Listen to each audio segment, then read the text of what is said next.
गेले 4 दिवस मी महाराष्ट्राच्या किनारपट्टीवरती फिरतोय। 2 दिवसापूर्वी रायगड जिल्हा झाला आणि आज तुमच्या समोर आहे सिंधुदुर्गामध्ये। एक वेगळं दृश्य मला पाहायला मिळते। आपल्या काळामध्ये 2 चक्रीवादळं आली होती, त्योक्ते आणि निसर्ग। ती आली आणि आपलं नुकसान करून गेली। ती वादळ होती समुद्रामध्ये, पण आता मला 2-4 दिवसामध्ये किनारपट्टीवरती एक भगवं वादळ दिसते आणि हे भगवं वादळ दिल्लीच्या दिशेने निघालेलं आहे। तसं वादळ म्हटल्यानंतर वादळ असतं, पण आपलं भगवं वादळ वेगळं आहे। ज्यांच्या डोक्यामध्ये मस्ती आहे त्यांना मुळासकट उकडून टाकणारं हे वादळ आहे। मगाशी मी सिंधुदुर्ग किल्ल्यात गेलो आणि वैभवचं खरंच कौतुक केलं। भास्कर उद्धव उद्धव म्हणत आहे की केवढे उद्धवमय झाले, त्याची एक प्रचिती आहे। पण वैभव तुझं मी खरंच कौतुक का केलं?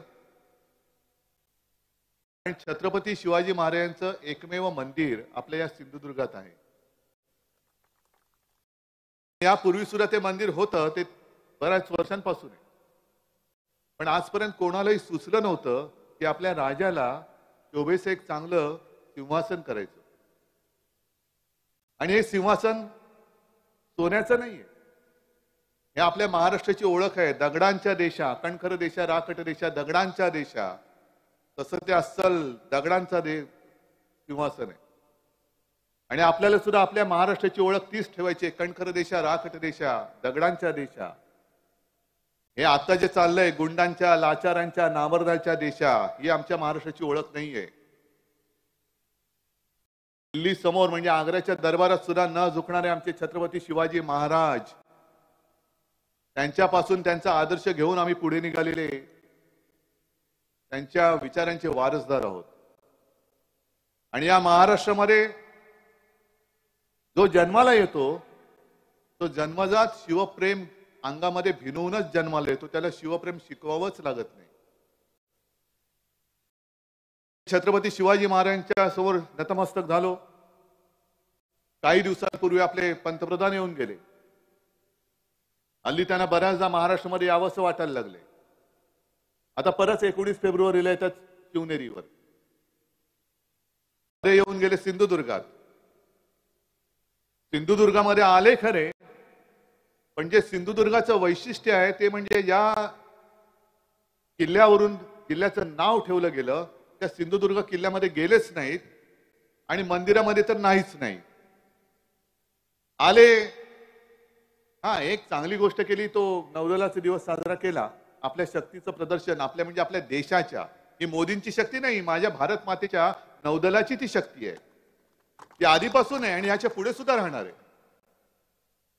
मग म्हणायचं म्हणून कोणाच्या तरी डोक्यात कल्पना निघाली आणि एक पुतळा उभा केला तिकडे राजकोटला, तर आनंद आहे। असे पुतळे राज्यभर खूप आहेत आणि आणखीन खूप होतील, करायलाच पाहिजेत, कारण ते आमचं दैवतच आहे। पण मला असं वाटलं होतं की येत आहेत सिंधुदुर्गामध्ये, पहिल्या प्रथम येत आहेत, जातील आमच्या महाराजांसमोर नतमस्तक होतील आणि संकटामध्ये कधीही न आलेले पंतप्रधान निदान या निमित्ताने तरी महाराष्ट्राला नाहीतर माझ्या कोकण किनारपट्टीला काहीतरी भरघोस येऊन जातील।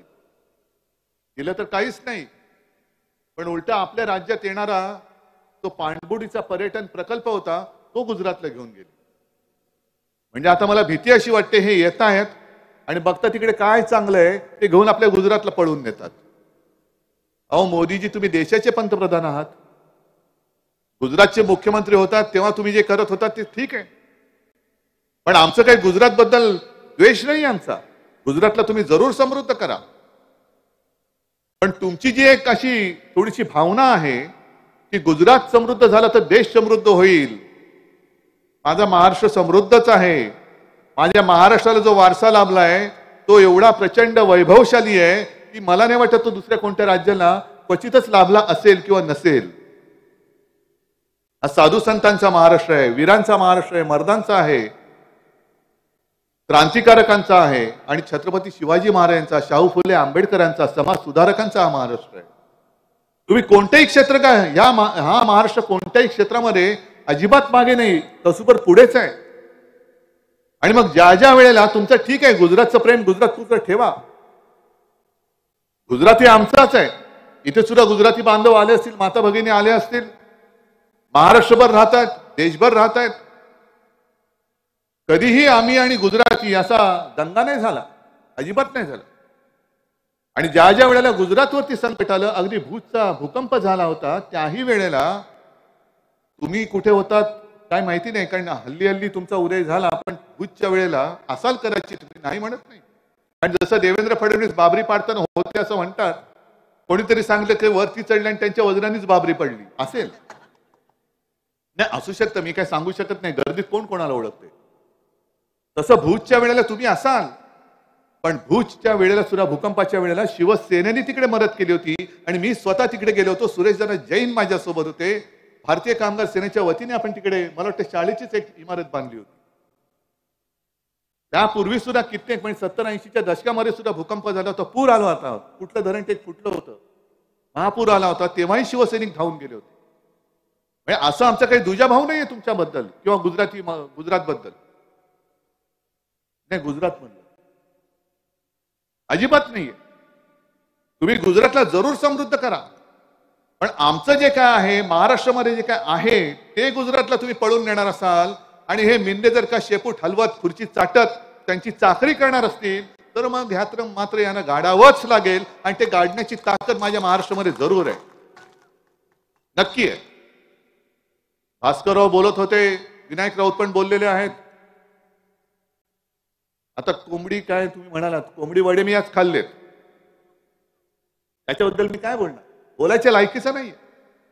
मी या मतदारसंघामध्ये राजापूरची गंगा ही वर्ष 2 वर्ष 3 वर्ष 5 वर्ष कशी ती येते, तिची आपण पूजा करतो, ती पवित्र आहे. आता दुर्दैवाने ह्या लोकसभेमध्ये दुसरी गटार गंगा असेल त्याला मी काय करू शकतो. ही गटार गंगा आहे आणि गटार गंगा एवढी घाणेरडी आहे. तुम्ही म्हणाल तुम्ही सारखे मोदी मोदी मोदी काय म्हणता हो, म्हटलं मोदी मोदी आपण करत नाही, कारण शेवटी काय होतं काही वेळेला आपल्यावरती जे येतं ते थोडं तरी काही अंशात परत द्यावं लागतं. आपले पंतप्रधान मोदीजी मध्ये कुठल्या तरी एका प्रचार सभेत तिथे बाहेरच्या राज्यात बोलले होते की मैं रोज 2-3 किलो गालिया खाता हूं, असं आपले पंतप्रधान म्हणाले होते. तुमच्या लक्षात असेल, मैं रोज 2-3 किलो गालिया खाता हूं. मग प्रधानमंत्रीजी तुमचे हे भोका पडलेली टिनपाट जी आहे तिकडे डबडी, ते आम्हाला काय रसगुल्ले देतात, वो क्या कहते हैं, क्या बात करते हैं.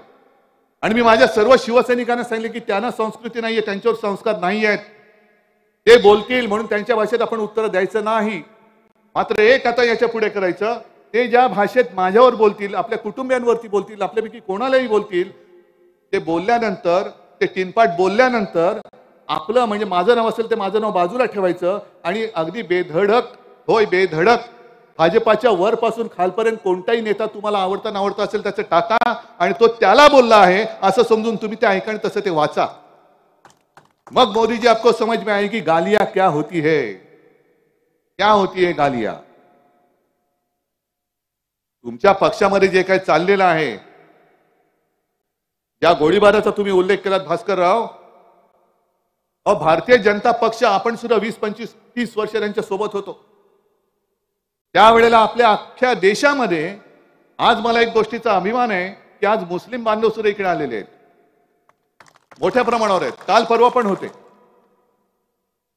याचं कारण त्यांना आता कळलंय की हिंदुत्व, यांचं हिंदुत्व वेगळं आहे, आपलं शिवसेनेचं हिंदुत्व हे घरातली चूल पेटवणार आहे आणि त्यांचं हिंदुत्व हे घर पेटवणार आहे. हा आमच्या हिंदुत्वातला फरक आहे.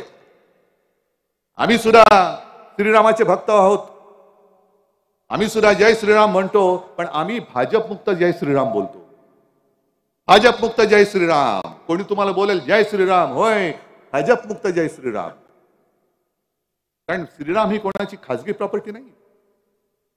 पण त्यावेळेचा जो एक भाजपा होता, संपूर्ण देशामध्ये एक विचित्र वातावरण होतं. कोणी कोणाला म्हणजे भाजप आणि शिवसेना अख्ख्या देशात अस्पृश्य होते राजकारणामध्ये. एकमेकाच्या जवळ यायला कोणी तयार नव्हते. त्या काळामध्ये मोदीजी पहिला तुम्हाला भाजपला तारलं असेल ते माझ्या महाराष्ट्रामध्ये माझ्या वडिलांनी हिंदू हृदय सम्राट शिवसेना प्रमुखांनी तारलेले आणि त्यांचा मी सुपुत्र आहे. आज तुम्हाला घराणेशाही म्हटल्यानंतर चटके बसतात. अरे ज्या शिवसेना प्रमुखांनी तुम्हाला अटलजींच्या वेळेला वाचवलं, जर शिवसेना प्रमुख तुमच्या मागे उभे राहिले नसते तर हे सत्य आहे की तेव्हा अटलजींनी यांना उचलून हिराच्या टोपलीत टाकून दिलं असतं. पण त्यांच्या मुलाला तुम्ही तोडून टाकतायत. मला राजकारणात खतम करायला निघालात. जरा चला या अंगावरती बघूया. ही माझी ताकद आहे, ही माझी वडिलोपार्जित संपत्ती आहे. या अंगावर. आणि एक लक्षात घ्या, आम्ही छत्रपती शिवाजी महाराजांचे मावळे आहोत, शिवसेना प्रमुखांचे शिवसैनिक आहोत. जर भारतीय जनता पक्षामध्ये थोडी जरी हिंमत किंवा मर्दपणा असेल, भारतीय जनता पक्षामध्ये शिल्लक राहिला असेल, कारण मर्दपणा हा रक्तात असावा लागतो. तो 50 खोक्यांनी विकत नाही घेता येत. हे घेतले 50 खोके आणि दे मला मर्दपणा, नाही, अजिबात नाही. मर्दपणा हा दत्तक घेता येत नाही. मर्दपणा हा अंगात असावा लागतो, धमन्यात असावा लागतो. तो माझ्या शिवसैनिकात आहे. आणि म्हणून मी तुम्हाला आव्हान देतोय भाजपवाल्यांनो, जर तुमच्यात मर्दुमकी जरा तरी शिल्लक राहिली असेल तर तुमचे जे घरगडी आहेत, ईडी, सीबीआय, इन्कम टॅक्स आणि नाईलाजाने पोलीस यांना बाजूला ठेवा. आणि असेल तुमच्यामध्ये काही शिल्लक तर मैदानामध्ये या, होऊन जाऊ द्या आमने सामने, बघूया कोण कोणाच्या पाठीला माती लावतो. अरे लोकशाही आहे ना,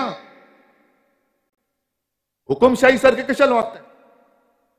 आज सुद्धा आमच्या कार्यकर्त्यांवरती तुम्ही ईडी सोडताय, इन्कम टॅक्स सोडताय, सीबीआय सोडताय. तुमच्याकडे अप की बार 400 पार. पण मॅच कशी? बॉलिंग तुम्हीच टाकणार, बॅटिंग तुम्हीच करणार, अंपायर तुमचाच.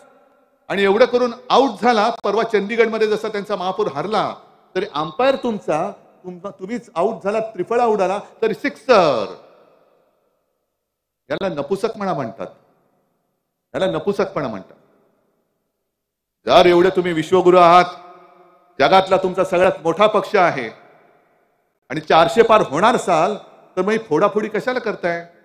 नितीश कुमारला फोडला, त्या हेमंत सोरेनला तुरुंगात टाकला, आता केजरीवालच्या मागे लागले. माझं तर तुम्ही शिवसेना नाव चोरलत, धनुष्यबाण चोरलात, भगव्यामध्ये छेद केलात.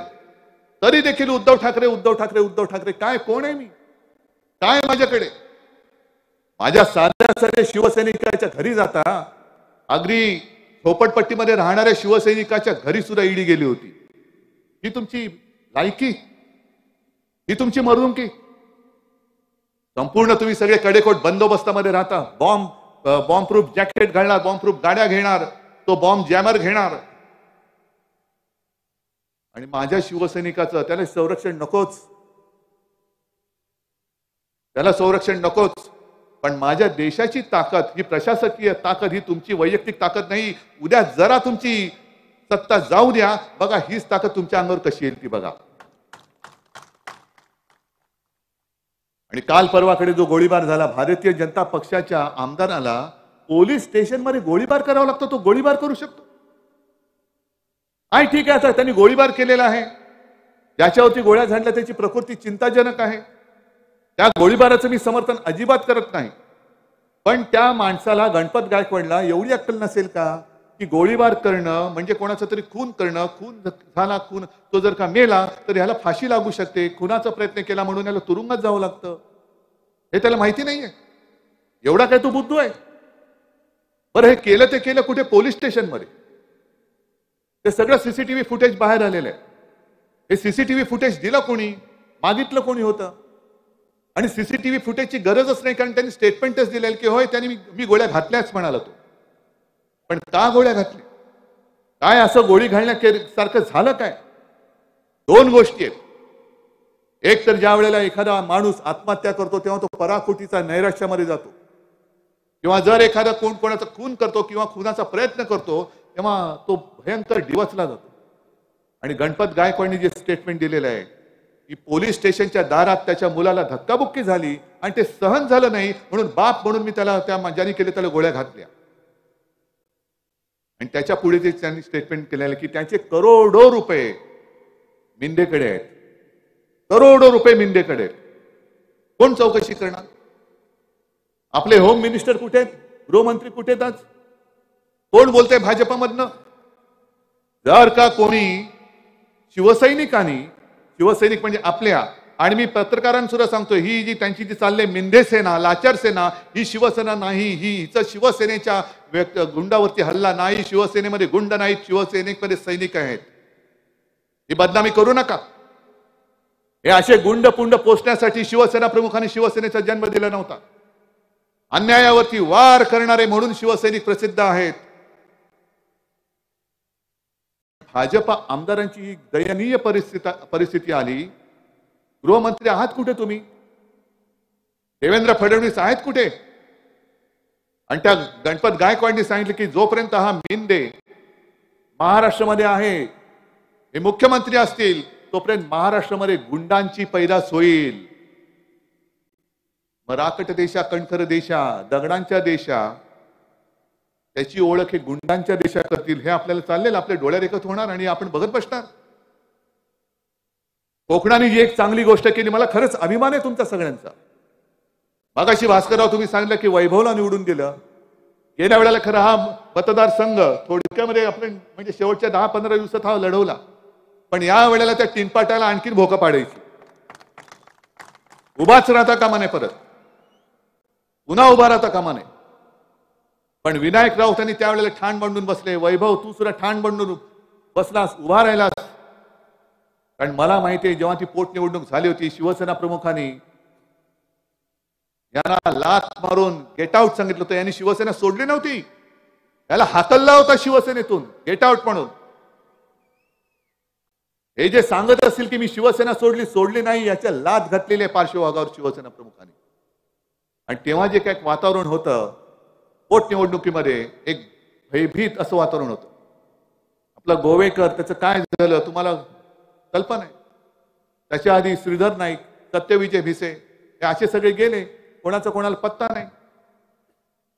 आणि सगळे जेव्हा जेव्हा मी इथे आलो आणि ज्यांच्या गावात गेलो, सगळे सांगत होते की उद्धवजी इकडे कोणतरी एक ठाण मांडून बसणारा माणूस द्या, आम्ही सगळे तुमच्या बरोबर आहोत, या गुंडाला आम्ही पाडणारच. म्हणून मी तुम्हाला धन्यवाद देतोय, कारण कोकणनी एक चांगला पायंडा पाडला, की नाहीतर आज कोकणात काय झालं असतं.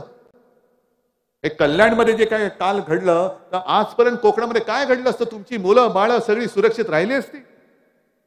हे गुंड एवढे चढले, एवढे मातले, त्यांना मंत्रिपद दिली गेली. मला खरंच भाजपाचं खरं एक दया येते भाजपाची, की तुम्ही कोणाला पोचता आहात, कोणाला मंत्री करता आहात. आम्ही होतो ना तुमच्या सोबत. एक कडवट ज्या वेळेला भाजपावरती टीकेचे प्रहार होत होते, अगदी गोपीनाथ मुंडेंवरती झाले, तेव्हा शिवसेना प्रमुखांनी त्यांना वाचवलं होतं. वैयक्तिक टीका कोणी केली तर पहिले शिवसेना प्रमुख त्याला उत्तर द्यायचे. एक प्रकारची ढाल म्हणून शिवसेना तुमच्यासाठी राहिली होती आणि अन्यायावरती वार सुद्धा शिवसेना तुमच्या वतीने ती करत होती. पण तुम्ही आम्हाला खतम करण्याची सुपारी घेऊन आमच्यातलीच माणसं फोडली. बरं, आता मोदीजींना नवीन साक्षात्कार झाले की आता घराणेशाही नको.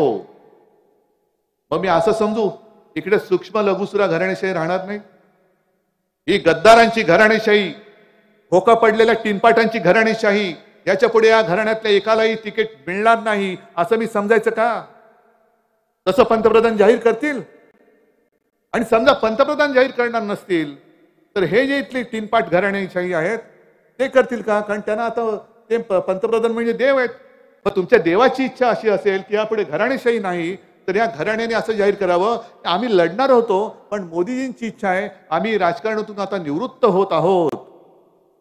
करा जाहीर, करा जाहीर. पण हे सगळं तुमची जी पालखी वाहत आहेत, तुमच्या पालखीचे भोई, त्यांचे सगळे म्हणजे मी कल्याण पासून सुरू केलं. कल्याणमध्ये सुद्धा घराणेशाही आहेच, आपणच उभी केली होती.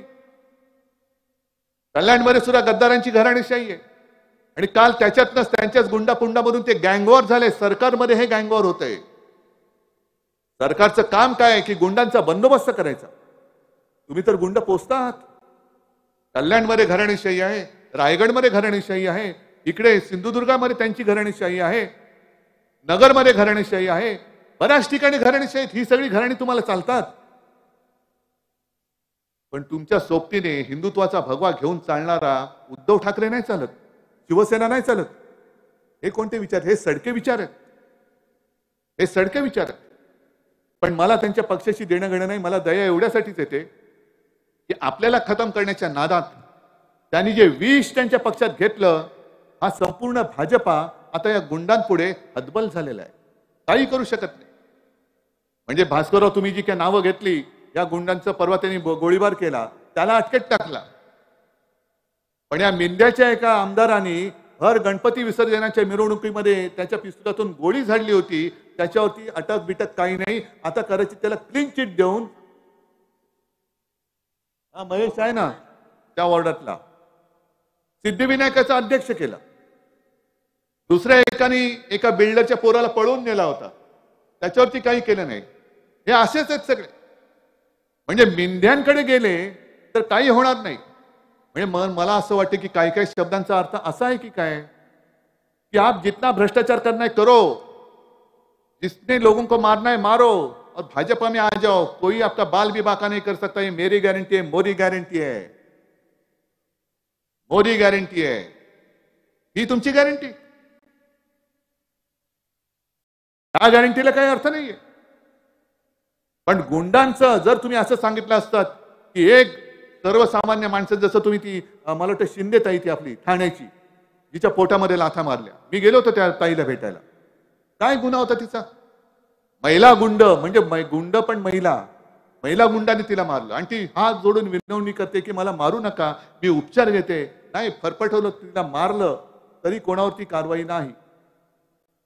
ही अशी बेबंदशाही आपण समजून घेणार, त्याला मतदान करणार.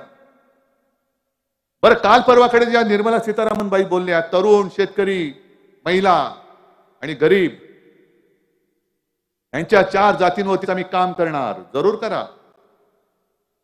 पण जर तुम्ही आतापर्यंत 10 वर्षात हे काम केलं असतं ना, तर आज तुम्हाला 400 पार करताना नितीश कुमारला फोडून घे, याला तुरुंगात टाक, त्याच्या मागे ईडी लाव, हे असे धंदे करायची गरज लागली नसती. लोकांनी तुम्हाला उचलून डोक्यावरती घेतलं असतं.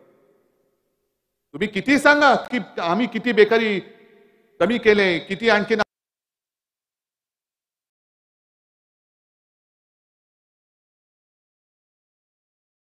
गेल्या आठवड्यामध्ये जळगावमध्ये एक साहित्य संमेलन झालं. डॉक्टर शोभणे संमेलनाध्यक्ष होते.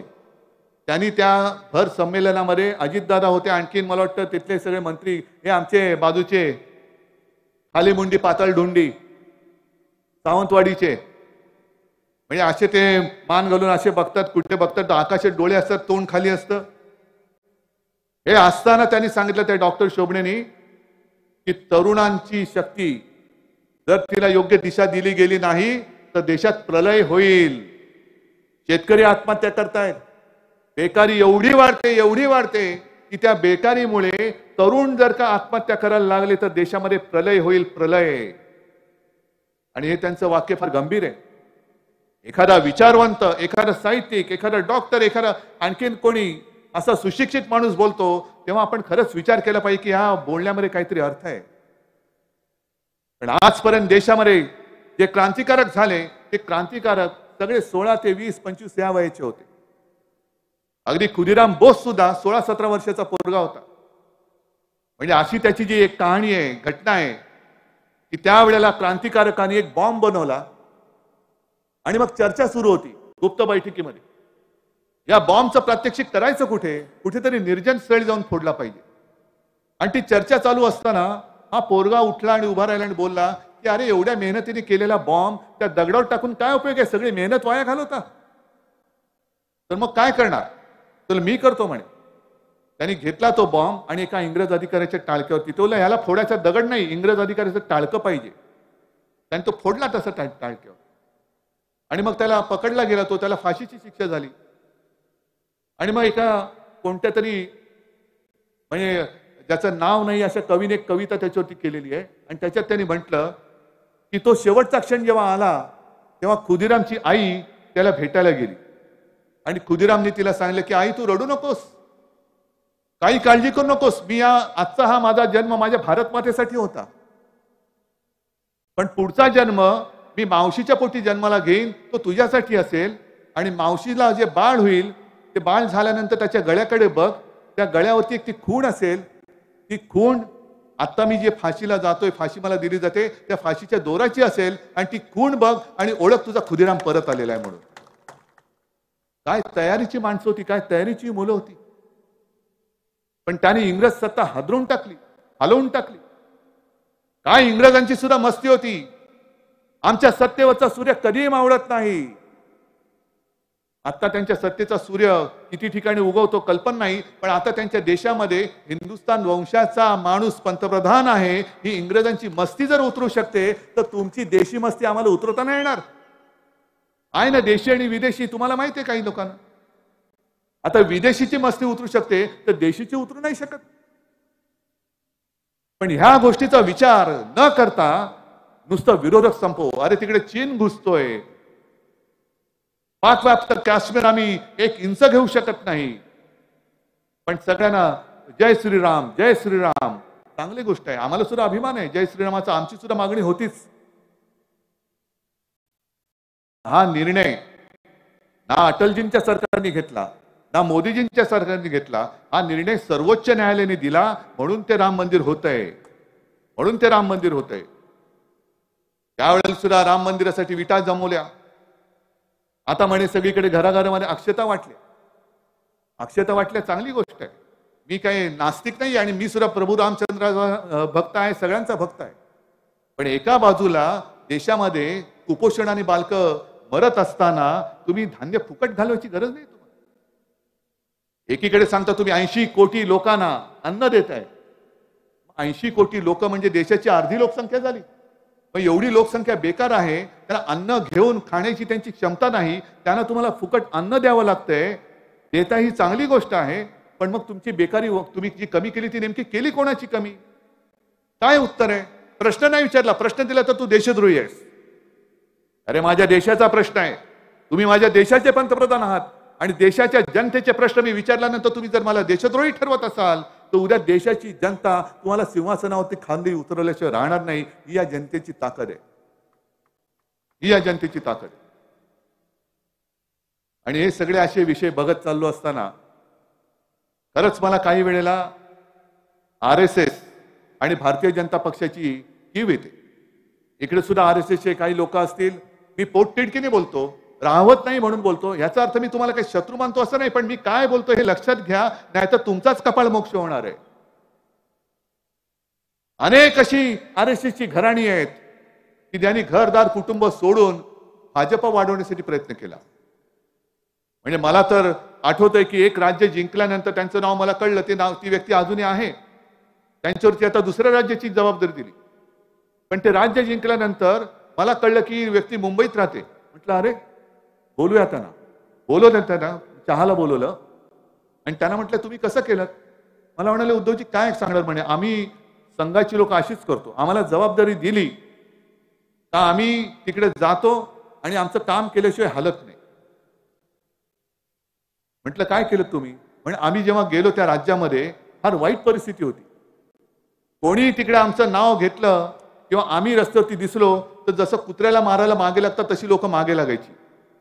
मग काय केलं?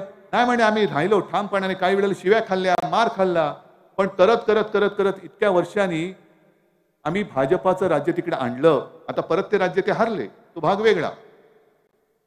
पण ही त्यांची जी चिकाटी आहे, घरदार कुटुंब सोडून जे देतील तिकडे, सीमेवरचं राज्य तर सीमेवरचं राज्य, दुसरं राज्य तर दुसरं राज्य, ना घराचा पत्ता ना कुटुंबाचा काही संपर्क, भाजप एके भाजप. आता भाजप ज्या दिशेने चाललाय आणि देश ज्या दिशेने तो नेऊ इच्छितोय, हा मार्ग हुकुमशाहीचा आहे. मला सर्वांना सांगायचं, तुम्ही तर माझ्या हक्काचे आहात, पण भाजपच्या कार्यकर्त्यांना सांगायचं, RSSच्या कार्यकर्त्यांना सांगायचंय आणि प्रशासकीय यंत्रणांना पण सांगायचंय की ही दिशा ही हुकुमशाहीची आहे. आणि आज तुम्हाला एक संधी आहे येत्या निवडणुकीमध्ये, मग ती लोकसभेची असेल आणि विधानसभेची असेल, ही हुकुमशाही इथल्या इथे जर का ठेचली नाही, जशी तुम्ही गेल्या वेळेला इथली गुंडशाही ठेचली, नाहीतर कोकणाची पुरी बर्बादी झाली असती. सगळ्या कोकणाचा 7-12 एका व्यक्तीच्या नावावर झाला असता. तसं संपूर्ण देशाची वाहतात लागेल. आणि ही लढाई केवळ माझी नाहीये, ही लढाई केवळ शिवसेनेची नाही, ही लढाई तुमच्या सगळ्यांची आणि तुमच्या पुढच्या पिढ्यांची आहे. घराणेशाही म्हणतात ना हो, इकडे सगळे घरंदाज लोक आहेत, त्यांना सुद्धा मुलं बाळा आहेत, नातवंड आहेत, आणि त्यांना सुद्धा आणखी नातवंडांना सुद्धा मुलं होणार आहेत. त्यांच्या भवितव्याची निवडणूक आहे. मग मी तुम्हाला प्रश्न विचारतोय की तुम्हाला तुमची मुलं बाळ, तुमच्या भावी पिढ्या तुमच्या एका बोटामुळे, तुमच्या एका मतामुळे हुकुमशहाच्या ताब्यात देण्याची तुमची तयारी आहे? असेल तर द्या. ज्याची कोणाची तयारी असेल द्या बाबा, मी काय करू शकतो? मी फक्त सांगू शकतो पुढे खड्डा आहे, खड्ड्यात पडशील. पण कोण असं म्हणाला पडलो तर पडलो, मग पड खड्ड्यामध्ये. मुंबई गोवा रस्ता जो बघतोय मी आता, इथला रस्ता तुम्ही मागे लागून करून घेतला, पण रायगडमध्ये तसा खड्ड्याचा रस्ता आहे. तसाच जर का खड्ड्याच्या रस्त्यावरनं कोणाला चालायचंच असेल तर मी काही करू शकत नाही. पण जर का तुम्हाला हुकुमशहा नको असेल तर मग मात्र तुम्हाला या वेळेला जे म्हणतायत अब की बार 400 पार, तुम्ही म्हणायला पाहिजे अब की बार भाजप तडीपार, भाजपा तडीपार हा महाराष्ट्राचा नारा असला पाहिजे. देशामध्ये काय होईल? इंडिया आघाडी होईल, होईल. भाजप सरकार येणार नाही, अजिबात येणार नाही. पण देशामध्ये काय होईल ते तिथले पक्ष मजबूत आहेत ते बघतील. पण निदान महाराष्ट्र जो आहे छत्रपती शिवरायाचा, तो शिवरायाचा महाराष्ट्र नेहमी संकटाची सामना करत आलेला आहे. त्याही वेळेला अफजल खान आला होता, औरंगजेब, सगळ्यांना. पण एक जर छत्रपती शिवाजी महाराज जन्माला आले नसते तर आज आपण इकडे दिसलोच नसतो. राम मंदिर तर होऊच शकलं नसतं. मी ज्या वेळेला आज सिंधुदुर्ग किल्ल्यामध्ये गेलो, त्या किल्ल्यामध्ये छत्रपती शिवाजी महाराजांच्या समोर उभं राहिल्यानंतर मला खरंच असं वाटलं की छत्रपती शिवाजी महाराज मला विचारताय की काय करतोयस तू, काय करताय तुम्ही? माझं केवळ नाव घेता, छत्रपती शिवाजी महाराज की जय जोरात बोलता, आमच्या जयंत्या जोरात साजऱ्या करता, भगवे फडकवता, ढोल ताशे वाजवता, पण शिकलात काय माझ्याकडून? आहे तुमच्यामध्ये हिंमत? ज्या वेळेला ते संकट आलं होतं त्या संकटाची सामना करणारा छत्रपती शिवाजी महाराजांसारखा एखादा तरी मावळा आपल्यामध्ये शिल्लक आहे का? आपण घेणार आहोत त्यांच्याकडनं काहीतरी. आणि तिथे जे मी बोललो तर तेच परत सांगतो की छत्रपती शिवाजी महाराजांच्या समोर मी नतमस्तक होऊन याच 4 ओळी बोललो होतो. तव शौर्याचा एक अंश दे, तव धैर्याचा जरा स्पर्श दे, तव जीवनातील एक क्षण दे, आणि तव तेजातील एकच किरण दे. बस मला एक क्षण, एक अंश, एक किरण एवढा पुरेसा आहे. तेव्हाचं जे काय होतं तेवढं हे मोठे कोणी नाही आहेत. एक तर यांच्यामध्ये स्वतःची ताकद नाहीये. जी ताकद आहे ती सगळी ताकद जनतेच्या कराच्या पैशातून ज्यांना पगार जातो त्या प्रशासकीय यंत्रणेची आहे. मग ती ईडी असेल, सीबीआय असेल, इन्कम टॅक्स असेल, पोलीस सुद्धा असतील. आणि सत्ता बदलल्यानंतर या सगळ्या शक्ती, या सगळ्या यंत्रणा या आपल्याकडे येणार आहेत. म्हणून कोणी असं समजू नये की मला सत्तेचा अमरपट्टा आहे. अजिबात तसं कोणाचं नसतं. लोक येत असतात, लोक जात असतात, पण देश तसाच राहत असतो. माझ्या भारत मातेचा इतिहास हजारो वर्षाचा आहे. माझा भगव्याचा इतिहास सुद्धा हजारो वर्षाचा आहे. तुम्हाला काय वाटतं या भगव्याची गद्दारी ह्या आत्ताच झालेली आहे? या भगव्याची गद्दारी तेव्हाही झाली होती. अगदी छत्रपती शिवाजी महाराजांच्या काळामध्ये सुद्धा भगव्याची गद्दारी करणारी लोक होती. आणि या सगळ्याची दखल इतिहासाने घेतलेली आहे. म्हणूनच तानाजी मालुसरे म्हटल्यानंतर आपण आदराने आपली मान खाली जाते. कान्होजी जेदे, बाजी प्रभू घोरपडे, हे सगळे, यशाजी कंक, हे सगळे छत्रपती शिवाजी महाराजांच्या सोबत राहिले. मेलो तरी 72, पण माझ्या शिवबाची साथ मी सोडणार नाही, माझा शिवबाचा भगवा मी सोडणार नाही. आणि म्हणूनच पराभव झाला होता. मिर्झा राजे जयसिंग हा सुद्धा हिंदूच होता, पण औरंगजेबाची चाकरी करत होता. औरंगजेबाची चाकरी. आणि प्रचंड सैन्य घेऊन आला. त्यावेळेला छत्रपती शिवाजी महाराजांना सुद्धा 2 पावलं मागे जावं लागलं. आग्र्याला तिकडे बंदिवान म्हणून जावं लागलं. तेव्हा जर का चॅनल असते आणि जर का वृत्तपत्र असती, संपलं, हिंदवी स्वराज्य संपलं, आता कोणी काही येत नाही. तेव्हा छत्रपती नव्हते, पण शिवाजी महाराज परत येत नाही, झाली असती बोंबा बोंब, सगळ्यांच्या प्रतिक्रियावर प्रतिक्रिया आल्या असत्या. पण तसं नाही झालं. महाराज धाडसाने, धाडस पाहिजे, धाडस पाहिजे. तलवारीने युद्ध लढता येतात, पण तलवार धरायला मनगट लागतं, आणि मनगट चालवायला सुद्धा पहिलं मन लागतं. ते महाराजांकडे होतं. म्हणून महाराज त्या वेड्यातून सुद्धा, त्या आग्र्याच्या किल्ल्यातून सुद्धा परत आले आणि त्याच्यानंतर औरंगजेबाच्या नाकावर टिचून त्यांनी स्वराज्याची स्थापना केली. अशी पुन्हा आपल्याला आपल्या भगव्याची एक प्रतिष्ठापना आपल्या विधानसभेवर आणि दिल्लीच्या तख्तावरती सुद्धा करावी लागेल. तो आपल्या खऱ्या आयुष्यातला यशाचा एक क्षण असेल. हे सगळे क्षण आपण छत्रपती शिवाजी महाराजांकडनं मागून घेत असताना कशासाठी? मला मुख्यमंत्री तुम्ही बोललात ते खरंच आहे, एक अपवाद, कारण परतीचे दोर माझे कापले गेले होते म्हणून मला मुख्यमंत्री पद स्वीकारावं लागलं. आणि सोडताना मी हा नाही विचार केला की अरे सोडू कसं हट. जर मला चिकटून राहायचं असतं तर मी चिकटून राहू शकलो असतो. मला काय कळलं नव्हतं माझे आमदार फुटतायत, त्याला पकडून टाकू शकलो नसतं हॉटेलमध्ये. या मिंद्याचं काय उचलून कुठूनही दाढी उचलून धरून खेचून आणलं असतं त्याला. मी म्हटलं ही सडके, जसं मगाशी कोणी आंब्याची पेटी दिली, इकडेच दिली का तिकडे दिली? इकडेच दिली ना. आता कुठे ते आंबेवाले? हा, आता तुम्ही सगळे कोकणची लोक आहात. हे आम्ही लहानपणापासून ऐकत आलोय की आंब्याच्या पेटीत एक जरी नासका आंबा असला तरी अख्खी आंब्याची पेटी नसते. म्हणून मी पहिले नासके आंबे उचलून फेकून दिले. चल जा म्हटलं, हे माझे आहेत ना मर्दासारखे मर्द आहेत आणि मर्द जोपर्यंत माझ्या सोबत आहेत तोपर्यंत मला कोणाची पर्वा नाही. फक्त मी लढाईला उभा आहे. तुम्ही साथ देणार आहात की नाही? तुम्ही सोबत देणार आहात की नाही? आणि तुम्ही विजय देणार आहात की नाही? मग या मतदारसंघात सुद्धा जो उमेदवार आपला असेल त्याला तुम्ही विजयी करावंच लागेल. तुम्हाला विजयी करणार आहात की नाही? सावंतवाडी आहे, वैभव आहे, हा मतदारसंघ, ही सगळी किनारपट्टी मला आपली भगवी करून पाहिजे. आणि खासदार तर आहेच, खासदार तर आहेच. मग या विजयाची जबाबदारी मी तुमच्यावर टाकू? जरा हात वर करून सांगणार बस. अरे एवढे हात वर झाले ना तर ते श्रीकृष्णाची कथा माहितीये ना, गोवर्धन त्यांनी उचलला होता आणि गोवर्धन त्यांनी एकट्याने नव्हता उचलला, त्याच्याबरोबर त्याच्या सगळ्या सवंगड्यांनी पण हात लावला होता, तेव्हा तो गोवर्धन पण उचलला गेला होता. तसाच हा माझ्या भारताच्या लोकशाहीचा गोवर्धन तुमच्या सगळ्यांच्या साथीने सोबतीने मी उचलल्याशिवाय राहणार नाही, हे एक वचन देतो आणि आपली रजा घेतो. जय हिंद, जय महाराष्ट्र. साहेब, यानंतर सगळ्यांना विनंती आहे की कृपया राष्ट्रगीत होणार आहे आणि राष्ट्रगीतानंतर साहेब यानंतर या ठिकाणून मार्गक्रमण केल्यानंतर आपण सगळ्यांनी